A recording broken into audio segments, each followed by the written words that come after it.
everyone. I am super excited about today's webinar and really looking forward to it. We want to make sure that all of those who register can join and we'll be starting exactly at 3 p.m.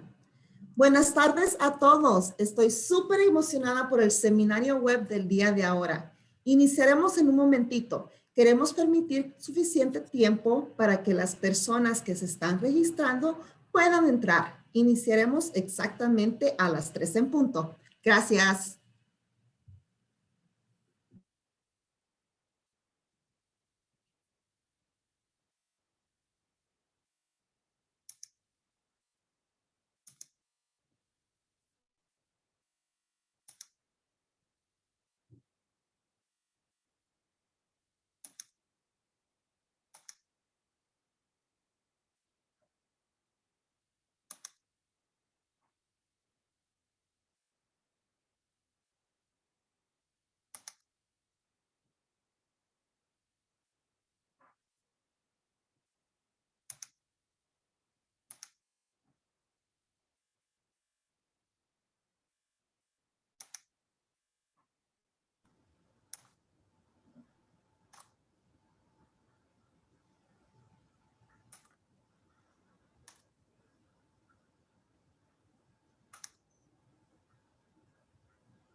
Hello, and thank you for joining us today.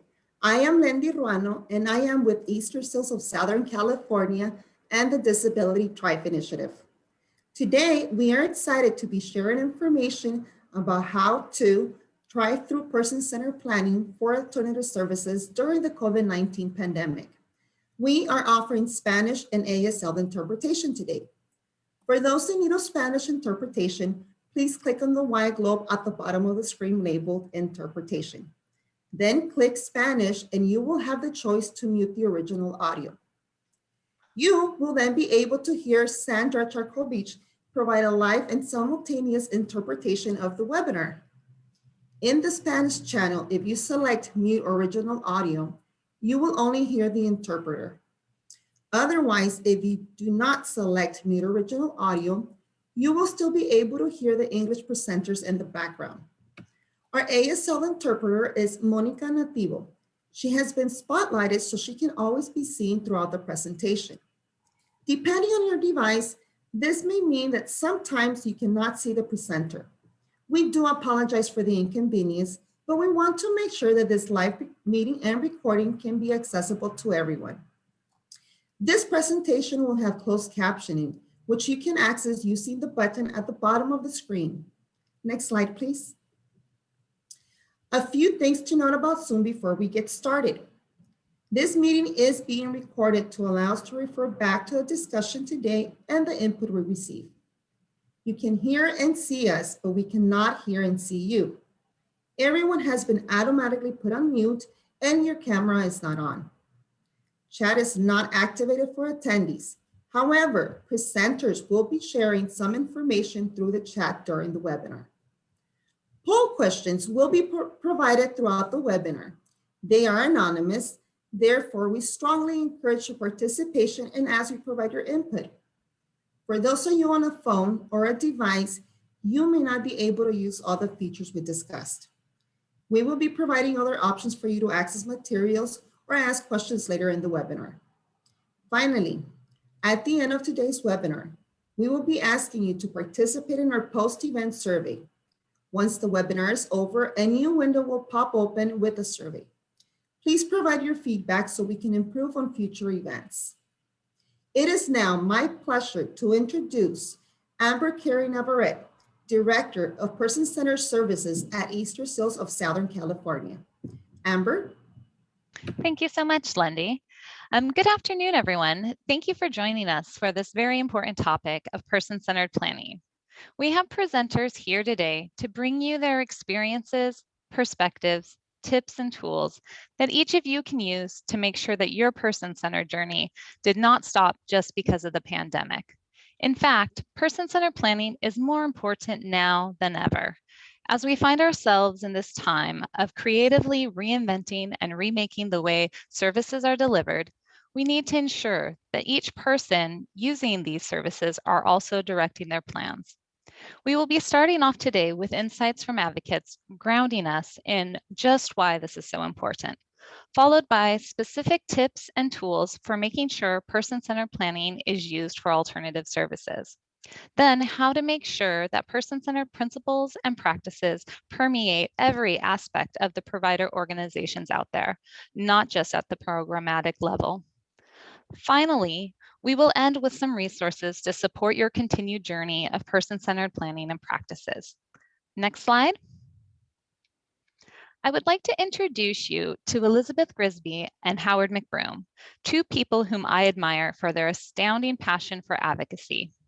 We know before we get into the specifics of how to use person-centered planning for alternative services, we first need to be grounded in a few basic principles at the foundation of rights and respect for all people. Liz, would you please start us off by sharing your experience and why rights, respect, and having control of your own life are key in person-centered practices and planning? Thank you very much, Amber. It's my pleasure to be here. Like Amber was saying, person-centered services and practice starts with the individual of how they want their life to be. And I'm gonna tell you, given that we have disabilities, it's very important that we listen to the person that is being served. We need to put them first and foremost in everything that we do. I have a personal story I would like to share. Several years ago, I had an operation and I was recovering, and I just got out the hospital with a feeding tube, and I needed awake overnight services. So I was using a second agency, and in the middle of the night, the lady who was here to watch me at night suddenly walked up in my room and told me that God wanted me to walk in 3 days and I would be healed in 3 days. And that made me feel very vulnerable. I can't move unless somebody physically move me. So I felt very unsafe. We really need to listen to the people that have disabilities because we know our bodies and we know how we want our life to be. It starts with all of us. And I can truly say, being on this team when I first got on it and I met Amber, I truly found out that she's someone that speaks person-centered. She really knows what it is to put the person first.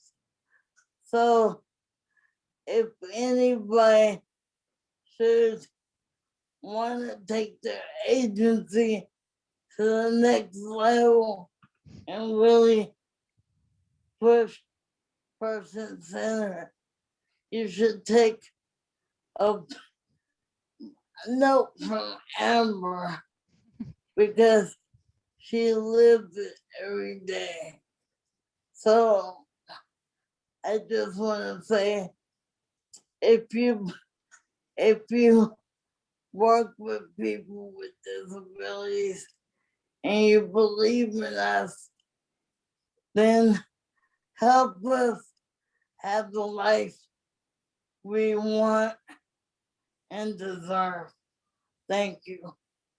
I'll turn it back over to you, Amber. Thank you so much, Liz, and thank you for those kind words. But I can't tell you how much I've enjoyed working with you as well, and that it does take all of us. I think that's the important thing for the community, each and every person with a disability finding their voice, and then the rest of us there who are there to assist to make sure that we are being allies in people's life. And I really appreciate you being open to sharing such a personal experience and highlighting just how important and essential really listening to people and assisting them in the ways that they indicate are important to them are really at the heart of the rights and respect and services. Howard, if you would please join me, what other basic principles do you feel Liz's story and your own experience bring to light as fundamental to person-centered planning, especially during this time of the pandemic? Okay. And that story that she told is a perfect example and a perfect reason of why person-centered planning and self-determination are so very important, because we are totally dependent on our staff for just about everything. When you are in a wheelchair, you cannot move, you cannot really have independence. You are totally dependent upon your staff for everything. And when I'm lying in bed at night, I count the minutes until, I get up in the morning, and I'm just lying there waiting for my staff to come in and get me up. And person-centered planning gives us the right to control our own lives. It makes us the center of the drama. We are the people whom you are working for. We have a right to live our own lives. We have a right to be listened to. We have a right to do what we want to do. We have a right to be with people who we want to be with. These are basic human civil rights. I will repeat that. These are basic human civil rights, and they are so necessary. And we need people to hear what we say. We need to be given our own voice. We need to have a say in what happens to us. We need to be able to speak up for ourselves, to say where we want to go and what we want to eat and who we want to be with. These are just basic human rights that all people have. Everybody have a right to choose their friends. Everybody have a right to eat what they want to eat. Everybody have a right to do what they want to do, and everybody have a right to make their own mistakes. Well, we may make mistakes, but we learn from them. And I have the same for everyone else. Amber, me, Elizabeth, everybody. That is how we live an independent life. That is how we participate in society. And if we don't have that, well, a lot of us are going to be condemned to simply living in our beds until we die, which frankly, I don't want. I want more, a lot more than just lying in my bed 24 hours around the clock until I die. I want to be able to make a contribution to society. I want to be able to make a difference, which I feel I do with my advocacy work for Easter Shield. I am an advocate, an activist, an advocate, and a speaker for Easter Shield. That is my job with them. That's what they pay me to do. And I teach an advocacy class every Friday at 10 o'clock in the morning for Easter Shield. And I do a poetry reading too. I also participate in a peer-to-peer program on Saturday morning from 10 to 12. And I could not do any of that if I did not have person-centered planning, if I were not respected as an individual, if my staff did not support me instead of controlling me. Please don't control people. Please don't control people. They need your help, not your control. They need your help, not your control. We have minds like everybody else. We can think like everybody else. We may not be able to communicate like everybody else, but everybody can communicate in some fashion. Me, I do it by talking. Some people might do it with a computer or an assistive technology. Some people might write it out. Some people might use a speaking device, but some people might draw it out in artwork. But we can all communicate. We can all participate in society. And that is a basic human right. That is a basic human right. That is what a compassionate society is all about. Respect and opportunity for people. Respecting them, working with them, understanding them, talking to them. That is what it is all about. That is what inclusion is all about. That is what person-centered planning is all about. That is what person-centered fundamentals are all about. Basic respect, compassion, and caring, and allowing people to live their own lives instead of telling them what to do. And that concludes my presentation. And I now turn it over to you, Amber. Thank you. No, thank you, Howard, so much. A theme that I am really hearing from both of you reminds me of a quote from John F. Kennedy Jr.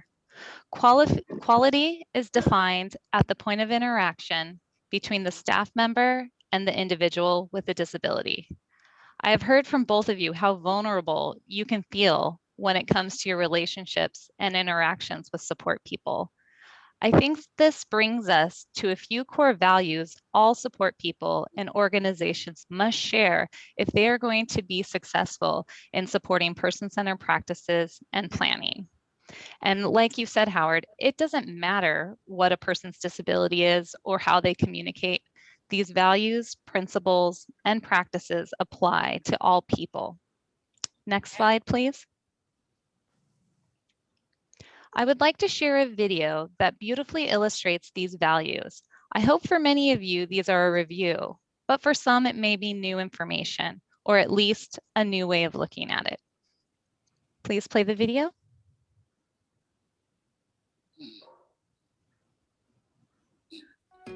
Presuming competence. Do you know someone that might not always tell you what they're thinking? Maybe they communicate differently than you do. Maybe it appears to you that they don't communicate at all. Does that mean they don't understand you or what you're telling them or the world around them? No, it most certainly does not. Just because you don't understand what someone is communicating, it doesn't mean they don't know exactly what they're saying. Have you ever thought that perhaps you might be the barrier? And clearing the path to understanding means finding ways to connect and understand what is being communicated in ways you might not be used to. We're here to talk about something called presuming competence.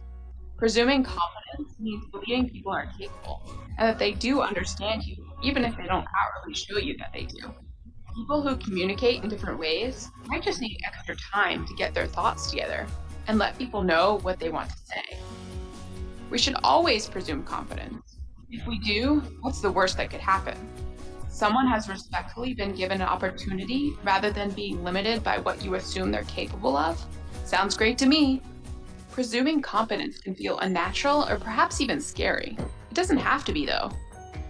Don't worry, presuming competence does not mean we sit back and watch someone put themselves in extreme or unsafe situations. You can definitely be there to offer support, but don't be a roadblock to happiness, learning, or life experiences. After all, with life comes some risk for all of us. It's how we learn, it's how we grow.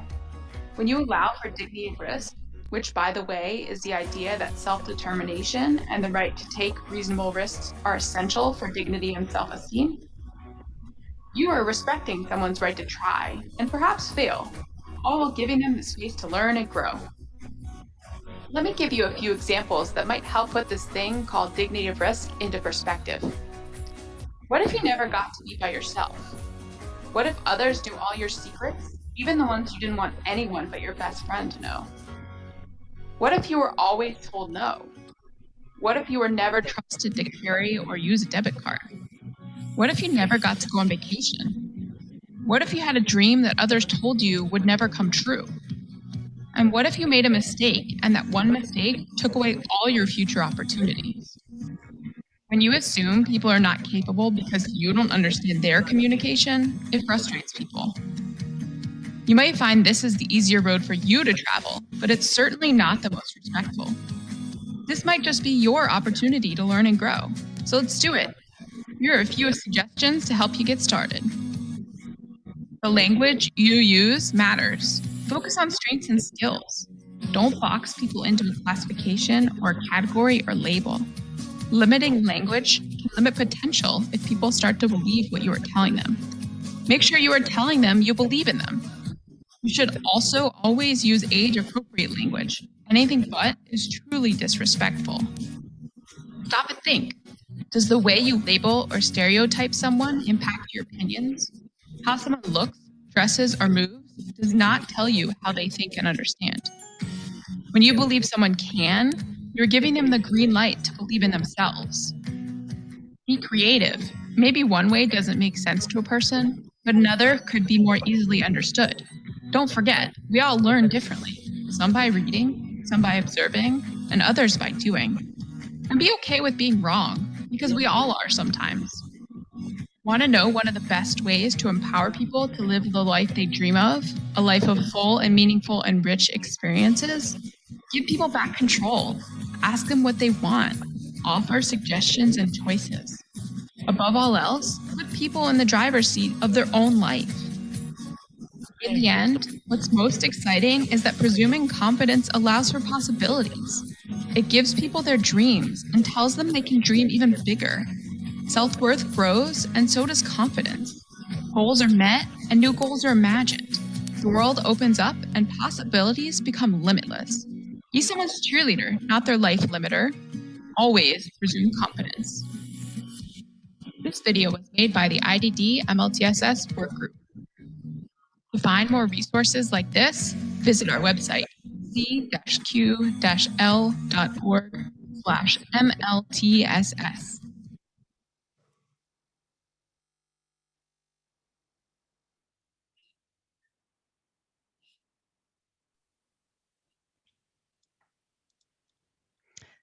Thank you, everyone. I hope that video has reminded all of us why person-centered practices and planning are so important.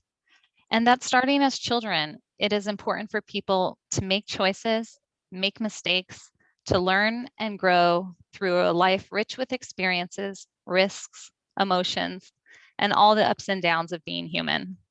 Next slide, please. Now that we have grounded ourselves in the fundamentals and an understanding of person-centered planning, we realize it is essentially the same, yet possibly looking a little different during this time. I would like to know a little bit from all of you out there about how you have been doing your person-centered planning so far. Launch the poll, please. So as mentioned before, the poll is anonymous, and we hope that everyone will take a moment to let us know how you've been doing your person-centered planning. So what methods have you used during the pandemic for person-centered planning? Zoom, the phone, going into the center or facility, maybe where services took place, other public places, or something completely different, other?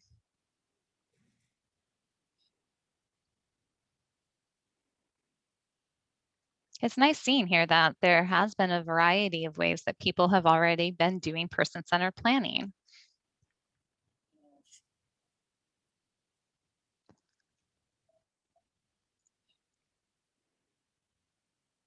All right, we'll go ahead and leave the poll open just a bit longer. You can pick multiple different options, and it looks like most people have picked Zoom by far so far. but phone is definitely kind of the second best. All right, about 73% of you out there voted. We really appreciate the fact that you've taken the time to let us know what you've been doing. So thank you all for that. We'll go ahead and close the poll now.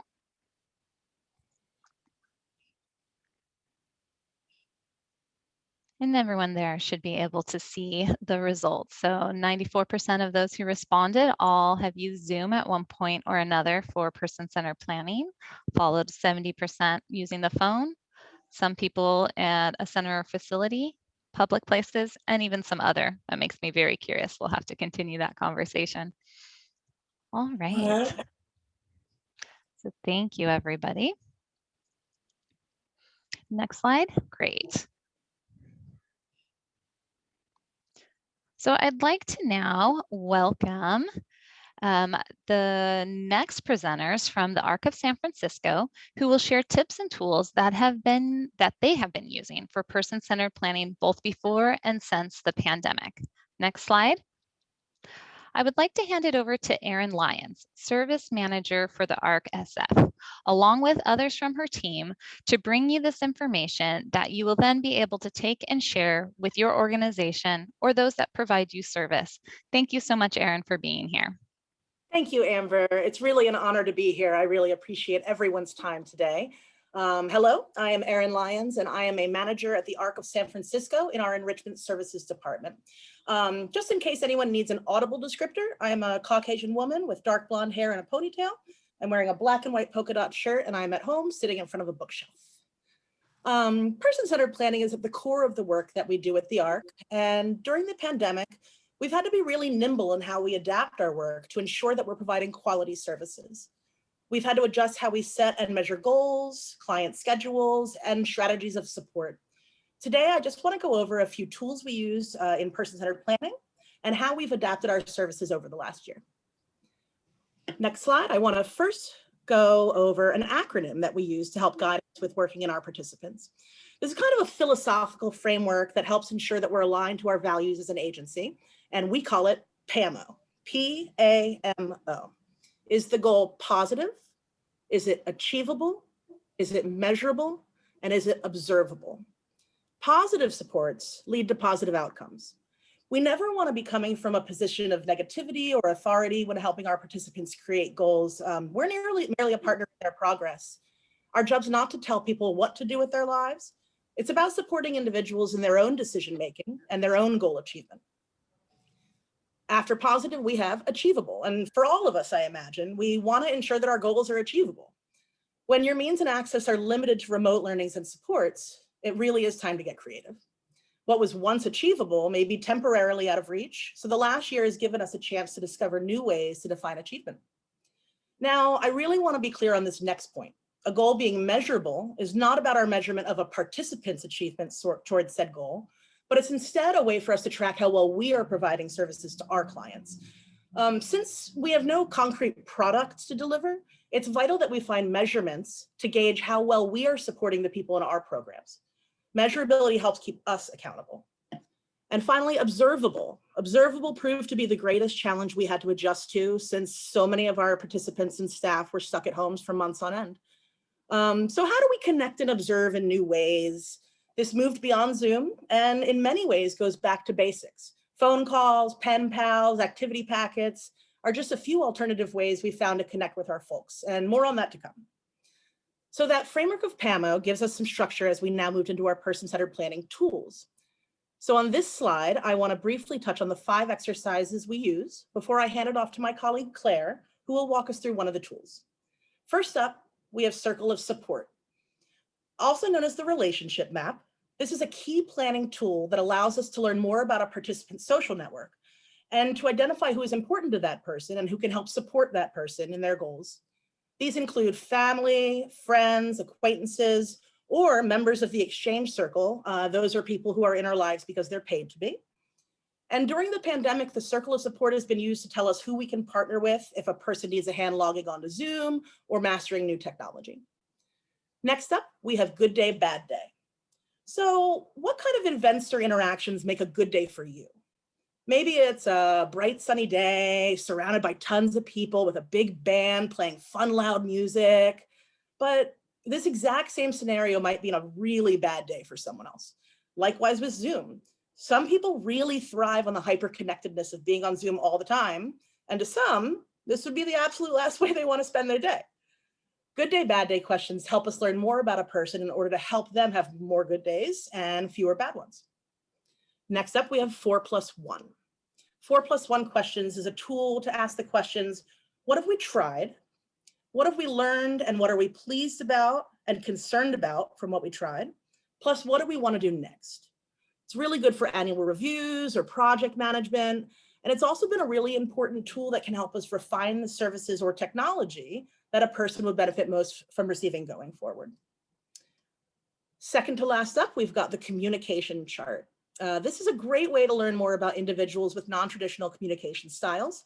It allows for a documentation of alternative methods of communication and the desired response of the service provider should give. During the pandemic, we've been practicing alternative communications such as text, emails, video calls. We've even done a lot of recorded audio or videos that have been used to connect our participants better to staff in a way that they're comfortable with. And finally, important 2, important 4. So perhaps the core of person-centered planning is learning what matters to a person and then helping them strike a balance between that and what is important for them. Without finding this balance, we run the risk of creating goals on behalf of an individual instead of helping them to create goals to uplift their own lives and have quality of life. So from here, I'd like to hand it off to Claire to actually walk you through an important 2, important 4 exercise. Thank you, Erin. Yeah.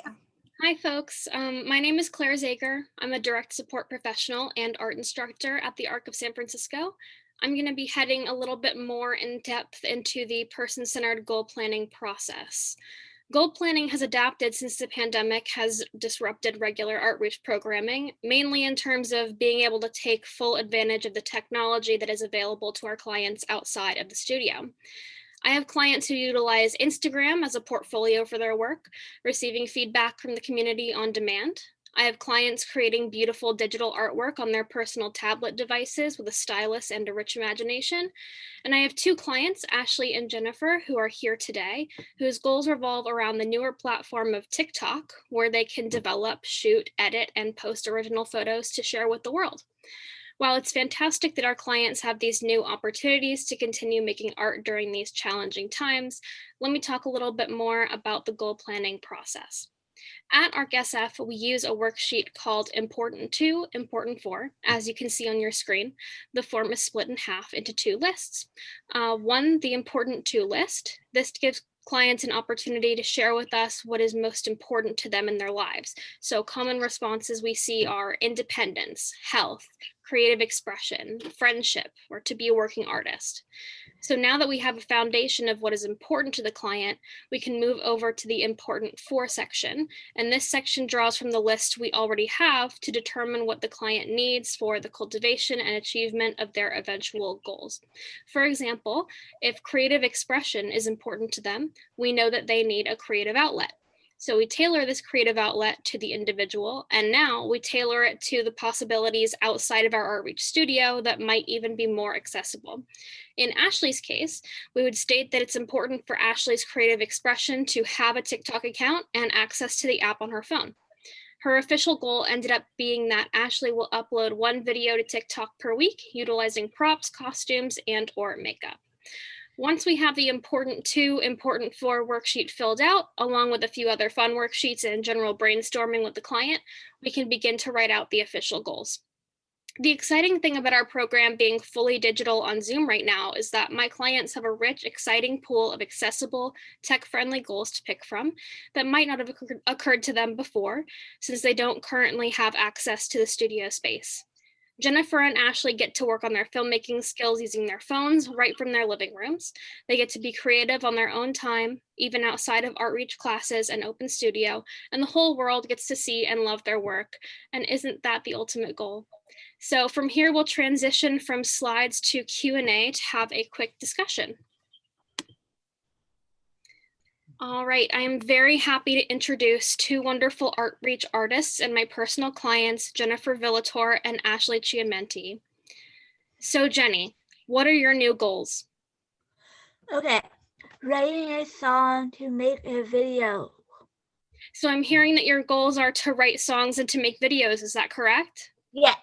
That is awesome. How are these goals different from your goals before the pandemic? Okay, learning new things. Learning new skills. Making using the computer to make videos on my phone. So you're learning new skills and using your computer and your phone to make videos and music? Yes. Amazing. Ashley, how have your goals adapted to remote learning? I usually draw and paint now. I'm doing TikTok, I do cosplay and video and sometimes dance. So I'm hearing that at the studio you used to draw and paint a lot, and now you're using your phone to make TikTok videos. Is that correct? Yes. Very cool. Jenny, do you like that Zoom classes are the same schedule, and why? I like having the same several routine. You like having the same schedule and routine? Yes. That's great, thank you. And Ashley, how has your schedule adapted to remote learning? Well, because of my seizures, I changed from 4 to days and now 2 days a week. Now I'm at home. It's easier for me to Zoom on classes. I now do 5 days a week and have mornings and afternoon classes. And then late at night, I will use my TikTok. So I'm hearing that you used to come to Outreach in person 2 days a week because your commute was really long, and now you're able to come 5 days a week. Is that correct? Yes. Awesome. Thank you, Ashley. So we have wrapped up the questions and can go back to the next slide. Thank you.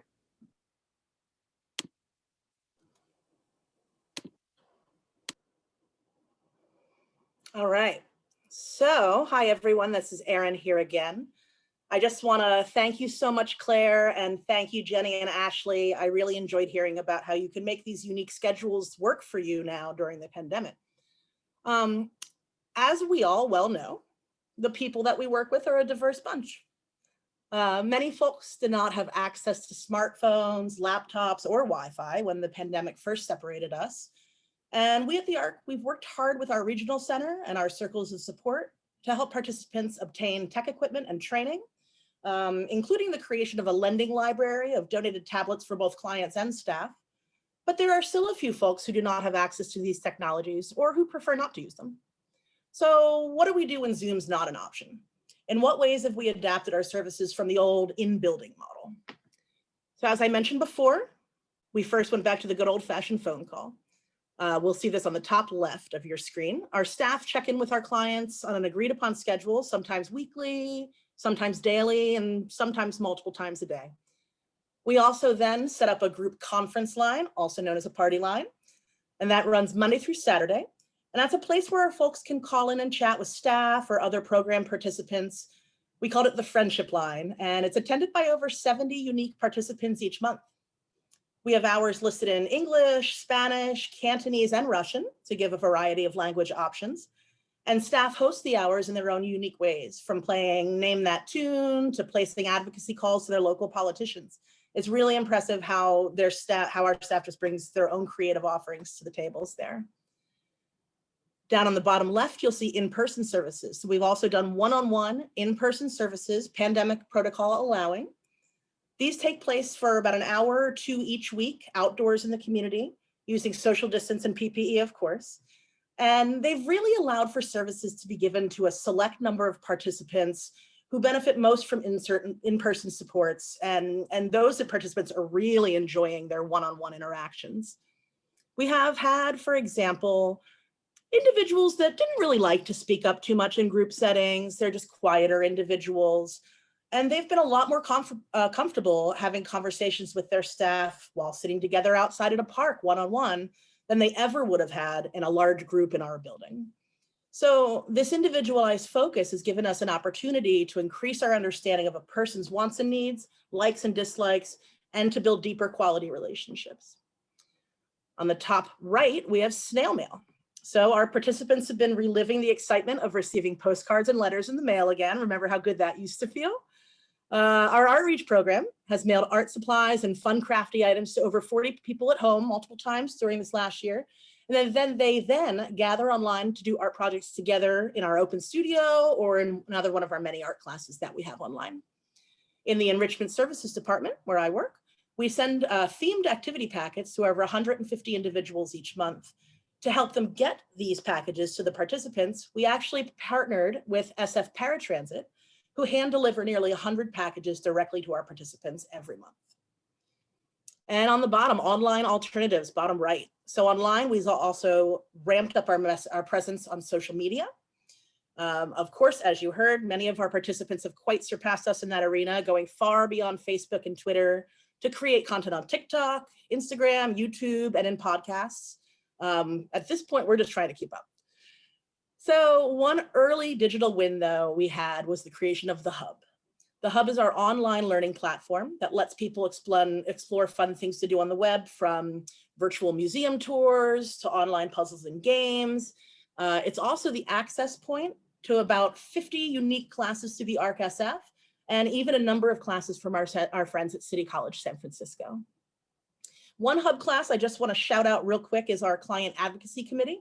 It's a group of incredible participants in our program who meet each week on Zoom to advocate for themselves and each other, develop presentations, and contact our local and state politicians on important matters affecting people with different abilities. These meetings culminate in a monthly town hall style presentation that's written, rehearsed, and presented by the participants themselves to ARC staff, circles of support, and a number of other community partners. So having a diversity of offerings means that we can now create more nuanced services for each and every individual we serve. I'd like to share with you on the next slide 2 participant schedules, one of which is focused on the online programs that we offer, and the other is a more, shall we say, analog schedule for a person that's not currently using a lot of technology. So this schedule we're looking at here, Schedule 1, it's a schedule of an individual in our program who loves to dance, and they've been really opening up with their staff as they have their one-on-one time on the phone. They talk on the phone every day with their staff, and their staff joins them on Zoom, such as Tai Chi and Zumba. They enjoy a music class on Mondays where the group comes together in the afternoon to play music together, and they've been learning some sign language on Tuesdays. This has really kept them active at home while also giving them new subjects to explore each week. We can go to our next slide, and we're just going to break in real quick to a focus on this individual's Wednesday. So they get up and start their day with our program at 9 a.m. in Tai Chi. Following that, keeping the blood moving, they go right into Zumba, which is actually hosted by another participant of our program. Taking a little break into the afternoon, they have a phone check-in with their staff, and then around 2 o'clock, they go online and spend time on the friendship line with their staff and other participants in the program. So we can go to the next slide from here. Thank you. So Schedule 2 here is a man in our program who really prefers a set routine that gives him comfort and consistency in his days. Unfortunately, the last year has not been gentle on him. Sadly, several months ago, his father passed away, and he and his father were just especially close. Their lives were very much intertwined, and he was, of course, just sorely feeling his loss. His family contacted us with their concerns. He would spend much of his time simply staring out the window or maybe watching TV, very much depressed and disengaged. They asked for support in helping him through this grieving process. So we learned from our discussions with this participant that on top of the loss of his father, he was very much missing the socialization that the ARC used to bring him, of course. Now, this individual always started his day by going to his sister's house every morning at 8 a.m. like clockwork. And after we identified that time in his schedule that we could leverage to introduce a new habit, we introduced him to the friendship line. His staff helped him call onto the line, and it only took a couple of rounds before his name started showing up every morning in attendance, never misses a day. So each morning he now wakes up, goes to his sister's house, has a cup of coffee, and he calls his friendship line and talks to his friends. It's a really simple step, but it adds a regular connection point and allows him to feel more supported and less alone as he navigates the pandemic and life, which I think is something we could all use a little bit more of right now. I'm going to go to the next slide. And again, we're just going to walk through a Wednesday for this individual, coming in and having breakfast at his sister's, calling into the friendship line at 9 a.m.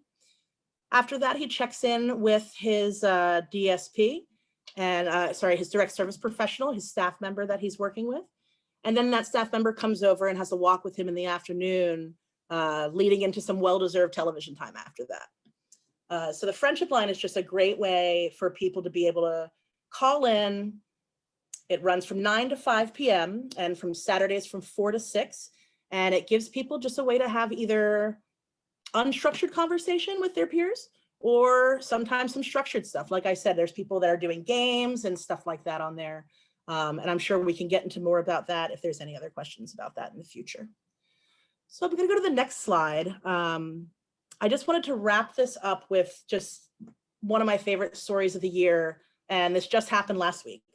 So the pandemic has really given us new opportunities to adapt our services to be maybe even more in-person centered than before. But this adaptation does not go one way. I want to leave you with a project that was initiated by our participants, secretly planned out on Zoom in our breakfast club. Some folks really wanted a way to give back to their staff, appreciating, that all of us are going through this together.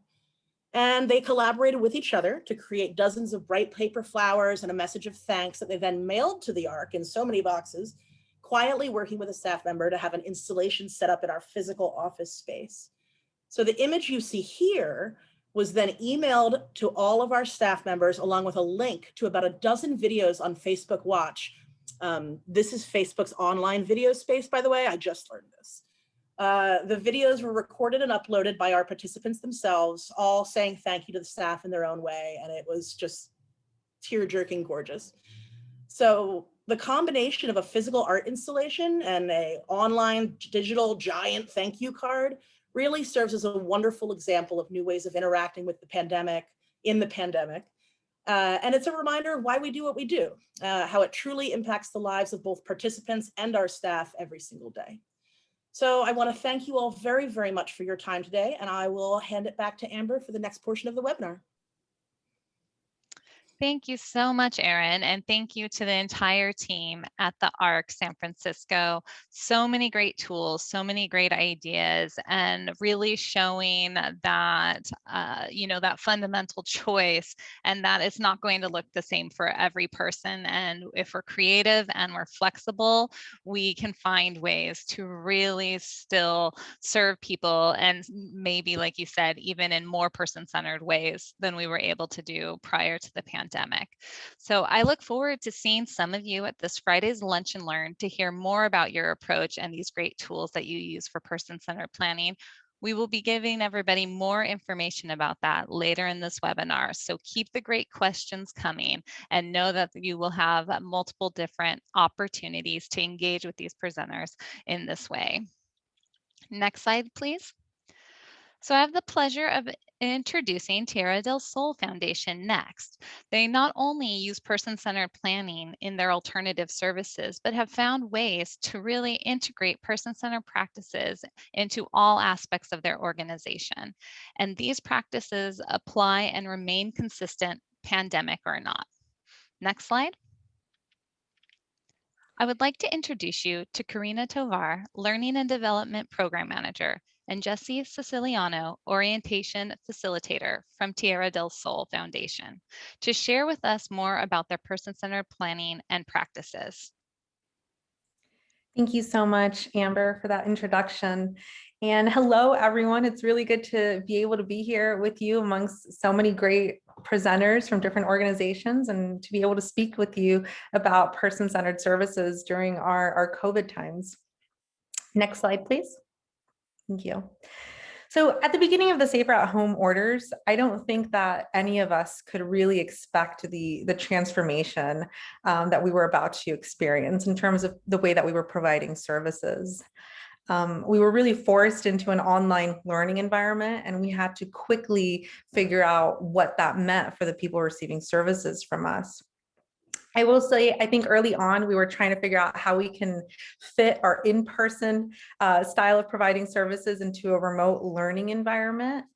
But rather quickly, we found that it was just not working for the folks that we support. And really early on, we began hearing directly from folks that received services from us on how they wanted to receive services, when they wanted to receive services, and what they needed now that they were in this new remote learning environment. So for some folks, they chose a remote learning environment, and really quickly they thrived, and they maybe needed a little bit of technical support, learning how to utilize their Zoom or Google Meets platforms. I'm sure many of us had to go through that learning experience in the beginning, and they were good. They were happy in their new setting. For others, who were maybe a little bit more reliant on their routine to the point where breaking that routine would put them in an emotional crisis. For those folks, very early on, we identified we couldn't just transition into a remote learning environment, and we had to continue providing in-person services. For others, maybe it wasn't the kind of tied to a routine. Maybe it was for sensory reasons, that learning from home, sitting in front of a computer for hours on end and trying to focus with so much else going on in their home was just not the best environment for them. So we had a couple cases where folks let us know remote is not going to work. Another group we had was also a combination of some folks who needed a little bit of in-person services and a little bit of remote learning. Maybe they wanted some coach support in their job site or their volunteer site, and they were happy with working different days of the week or for half of their day from home. So again, very early on, we found people were taking control of their schedules. And this was such a turning point for us because it helped us break out of our group structured way of thinking. And really, I think in the most positive of ways, it forced us into a person-centered way of thinking when it came down to how people were structuring their days and how people were voicing their need. Of course, I know many of us must have experienced new barriers that came with our new realities, most of them technology related. As I'm sure many of you know, Americans with disabilities are disproportionately impacted, as they are less likely to have reliable internet connection and less likely to have smart devices that would allow them to access an online learning environment. And for us, it was really important that we did not allow technology to be another reason why people were disconnected or lacked the opportunity to receive very critical supports and services. So fortunately, Tierra del Sol was able to provide devices directly to our associates in need, whether it be tablets or Chromebooks, or help connect them with reliable internet service. Some of these devices we just had laying around in our campus since people were working remotely, and we had some extra ones in our training department, and others we were able to just purchase for our associates and really bridge this gap that was very evident at the beginning of the pandemic. And I do recognize that for some organizations, this type of purchase is not feasible, but I do want to say that funders were really sympathetic and understanding to different organizations who really experienced unexpected expenses due to the pandemic, and they were able to provide us with a reimbursement.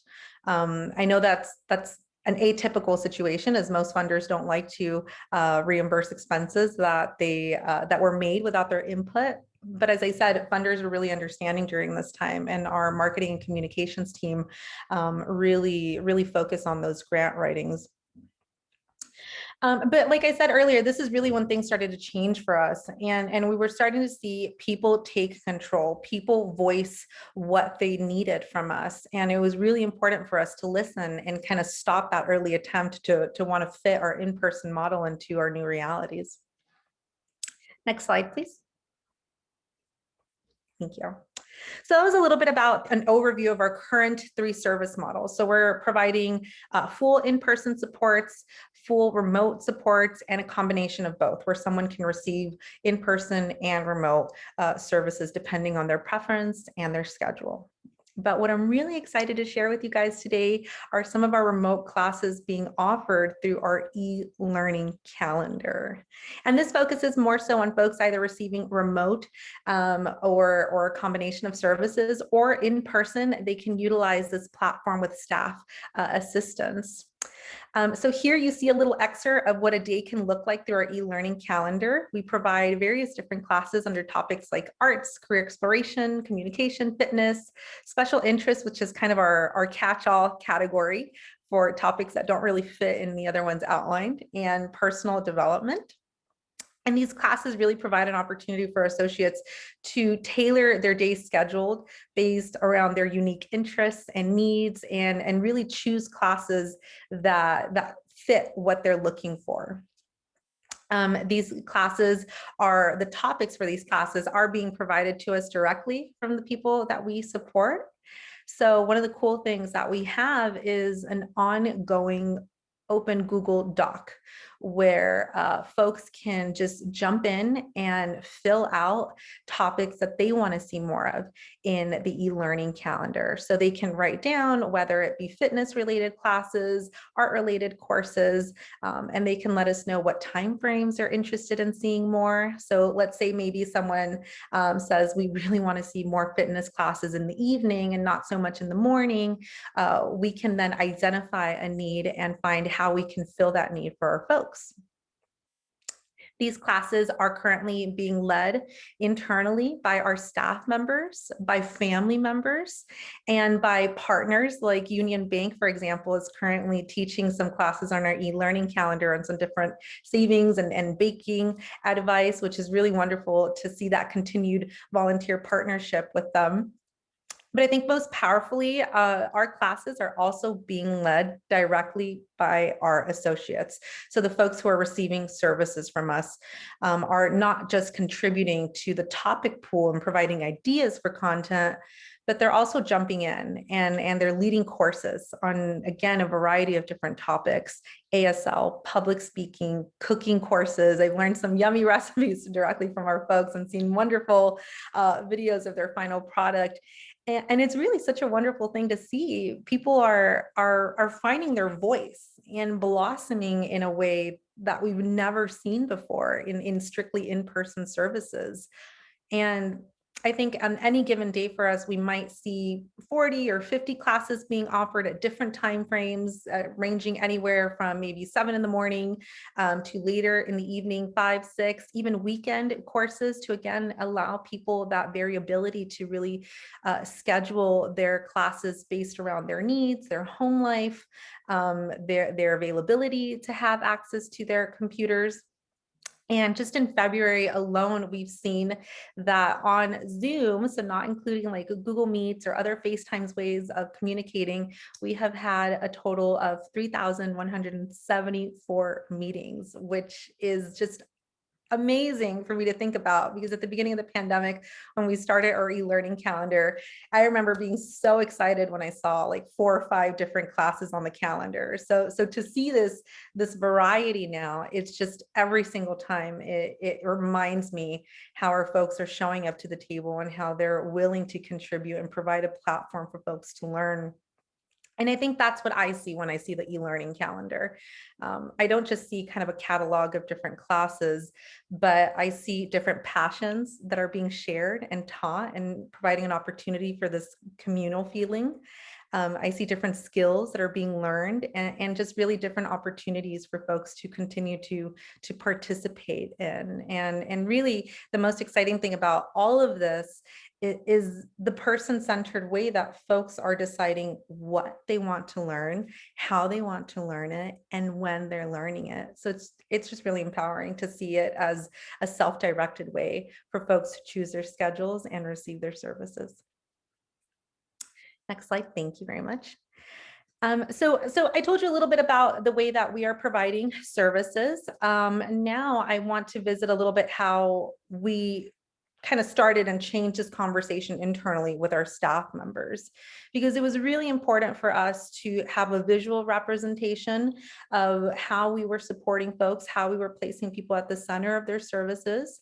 And we wanted a way to re-engage and reinvest back into our staff training. So we focus and we continue to focus heavily on making sure our staff specifically understand our vision, mission, and value statements and what they represent and how our purpose continues to be true in our new environments. So really, it's that constant message that although our realities have changed, our purpose remains the same. And I think so many of our early speakers have so wonderfully, stated this idea that person-centered, this right to self-direction continues to be alive and well. And I think in a sense, a little bit more powerful now.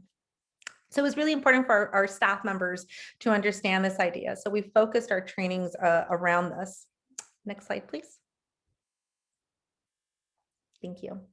Along with this, like I said, we needed to visually change how we represented our person-centered way of providing services, not just to our staff, but to our community members, our associates. And we broke away, we had to break away from this old chain of command approach or way of thinking, because it really was not the message that we were trying to deliver. It was not the message that we wanted our associates, our staff, or our community members to see. I think it follows a very old, maybe military style way of directions flow down and compliance flows up. And we didn't want that. We also didn't want to just kind of flip this and say, okay, like we're done. We put our, our associates at the top. For us, it was really important for us to just reimagine this. Next slide, please. Thank you. So a team of us got together, and this team included admin folks and people receiving services from us to really map out and plan what our new mental model was going to be, right? And a mental model is just a visual representation of a thought process or a way of imagining something or a way of understanding something. And this is what we came up with, this kind of baseball model. And this is our structural way of representing who Tara is and who we're promising to serve. And next slide, here you'll see a little bit of a breakdown of the different pieces that are on this larger scale. Thank you. So here at the very top, we see the pitcher or the catcher for us represents life, because life can throw many different curveballs at us that we can't really control. And you got to be ready to receive them. Next, at the home plate, we see our associates, because they're the ones at the center stage. They're the batters. They're the ones in control who are working towards that home run, working towards reaching their new goals and new opportunities. And down at the bottom, we see the different life stages being represented, because it was really important for us to recognize that for people of different ages, they might experience different goals. So someone maybe in their early 20s or fresh out of high school receiving services might have different goals than maybe someone in their 40s or 50s. Next slide. The different bases for us in our baseball diamond represent different barriers that someone would have to overcome in order to reach their home plate or their goal. First, like we talked about a couple slides ago, it started with our staff members understanding their positions, their roles, and making sure that they believed that the people that they're supporting can reach these goals, which is why, again, we centered our trainings on this idea. Second base are personal barriers that someone might need to overcome, whether it is motivational related or understanding this idea of partnered self-discovery and what they need from an organization like Tierra del Sol. And at third base, we have societal barriers that someone would need to overcome. Things like a lack of resources, like we talked about earlier, technology being one of them, maybe a lack of understanding or having opportunities or funding. And I think that webinars like the one that is being provided today are so important, because they allow us to have a place, a platform to bring some of these conversations to the table. So we know as a community what we need to be working on dismantling. Next slide, please. Thank you. So here, this is just back to our overall or the larger image. We wanted a way to visually represent our service model, a way to communicate who's in control, who's at the center of their services. And for us, we have no plans of returning to the way of how it used to be. We have found great success in our e-learning calendar and in this new idea of reinvesting our skills and our trainings in this idea that people are in control, people are experts of their lives, people are the ones who should tell us what they need, and we should be the ones who are listening. And it's been really wonderful. People have spoken, they've told us what they want, what they need, how they need it. And for us, we look forward to continuing to listen to those needs and those conversations and continuing to put people where they belong. And that's at the center, right? That is in the driver's seat of their services. Next slide, please. So that concludes my time with you, but I do want to give Jesse Siciliano a little bit more time to chat with you guys. He's going to tell you some of our transformation, but through his perspective, and leave you with some final thoughts of Tierra del Sol. So I thank you for your time, and Jesse, take it away. Hello, everyone. My name is Jesse Siciliano. I am the orientation facilitator at Tierra del Sol Foundation. I'm here with you today to provide my portion of today's training webinar. I am lucky to have a double perspective as someone who is receiving services as an associate and someone who is employed with Tierra del Sol as the orientation facilitator in our human resources department. My role within the human resources department is to assist with new employee onboardings by going over why our vision, mission, and value statements are important to us as an agency, as well as going over some history on how services used to be and how they are now. And even giving my own advice to help train these new staff members to prepare for their new roles as direct support professionals. I feel that it is important to have my voice represented in these trainings because as someone who is receiving services, I'm able to take my experiences as an associate to further elaborate why our agency is focused on helping people reach goals towards employment, education, and the arts. My spectacular public speaking skills is one of the many things that people hold in high regard and is something that I really enjoy doing because my voice and opinions matter.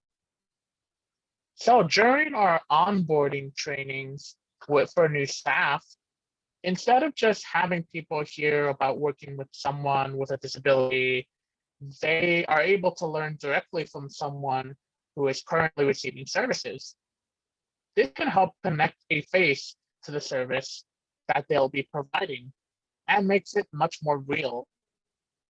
I believe that representation in staff trainings is important and helps staff see the real impact their work does and allows me to have the opportunity to provide them with information and advice based on my very own experiences. Back in high school, I didn't really receive many services, which was really challenging for me.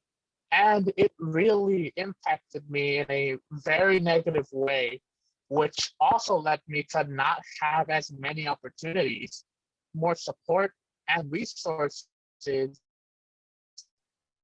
And I now have the opportunity to now work directly with the agency. Ever since the pandemic, I have also been able to provide classes on our e-learning calendar that Karina has went over before. I teach 2 classes on our e-learning calendar, one of which is my TV movie club, which can allow our folks to talk about their favorite movies and TV shows. We also learn to be respectful towards the people who are sharing, practice being patient while waiting for their turn, and even practicing their storytelling skills as they discuss what the movie is about and explaining why they enjoy watching it and whether they can recommend it to the people who are attending the class. The second class I teach is my Healthy Lifestyles class, where we go over different tips and tricks on how we can stay healthy and how we can live a good lifestyle. The topics that we go over range from different healthy food options exercising, how to take care of our mental/physical health, as well as other topics such as talking about how to appreciate others, general money saving tips, and many more topics that can give us an insight on how to live our very own lifestyle. In my position as both an associate and a staff member, I have found flexibility within my schedule. I have also found the ability to tailor my supports based on my very own needs. And I have also found the opportunity to take on brand new tasks, such as my e-learning classes. I find that overall, this represents the person-centered approach that Tierra provides. That's it for my portion of our presentation of the training webinar. On behalf of Tierra del Sol, we'd like to thank you for allowing us to be a part of this webinar training. I hope you enjoy our presentation that we have provided for you, and please continue to stay safe out there. Thank you very much. Thank you so much, Jesse, both you and Karina and everyone at Tierra del Sol for sharing your practices. I think you have challenged all of us to find new ways to incorporate person-centered practices into all aspects of our services, planning, and organizations. And again, I look forward to exploring these ideas even more deeply at the Lunch and Learn this Friday, which we'll have information on in just a moment. First, though, I'd like to find out if hearing from our different presenters and different ideas on person-centered planning, if that has in any way helped you to open your mind to new and different ways of doing person-centered planning during the pandemic. So launch the poll, please. So what I'd like to know is which methods for person-centered planning are you now open to using? And once again, you can pick more than one, and it is multiple choice. So I'm curious if our numbers are going to stay the same or change from before. So Zoom, phone, going to a center or facility, public places, or other.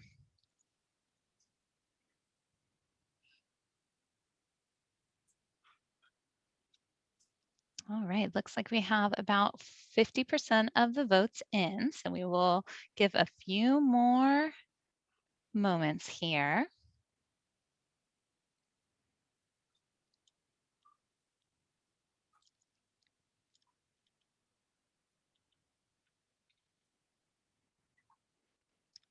All right, we're about 64%. We'll do another maybe 10 seconds, so go ahead and get your results in.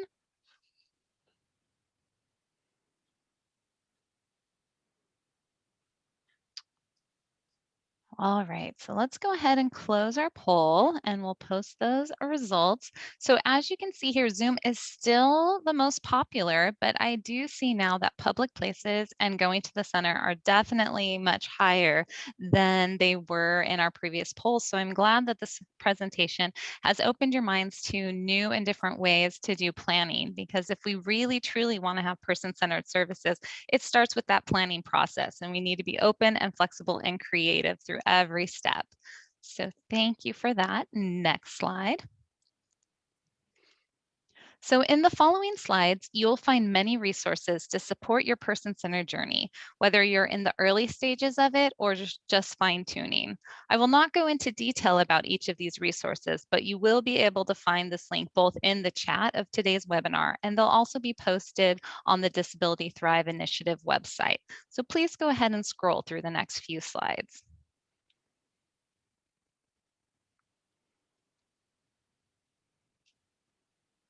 All right, and so when looking for resources, we hope you also think of us, the Disability Thrive Initiative.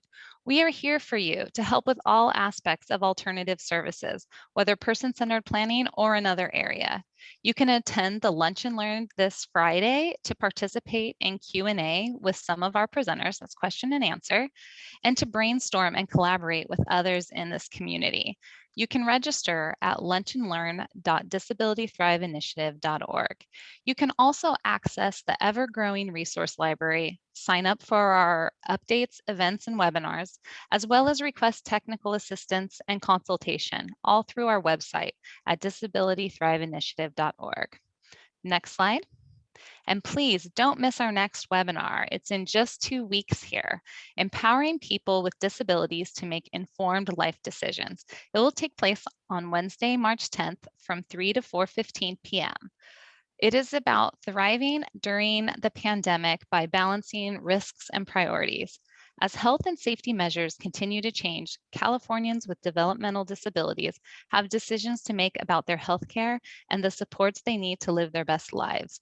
Join the National Alliance for Direct Support Professionals for a training on the informed decision-making process to learn why having a choice is important for people with disabilities, even with risk involved, the vital role of direct support professionals and family caregivers in supporting choice, and how to empower personal decisions about alternative services and COVID-19 vaccination. Next slide, please. So thank you, and we look forward to connecting with you through our website, through social media, and of course, you are welcome to email us at info@disabilitythriveinitiative.org and or give us a call at 916-238-8811. I want to take another moment to thank all of our wonderful presenters here today. We really appreciate your insights and your time, and for being open to sharing what you do with our community here. We all thrive when we work together. And we appreciate all of you out there for being here with us today. And we look forward to seeing you next time. Take care.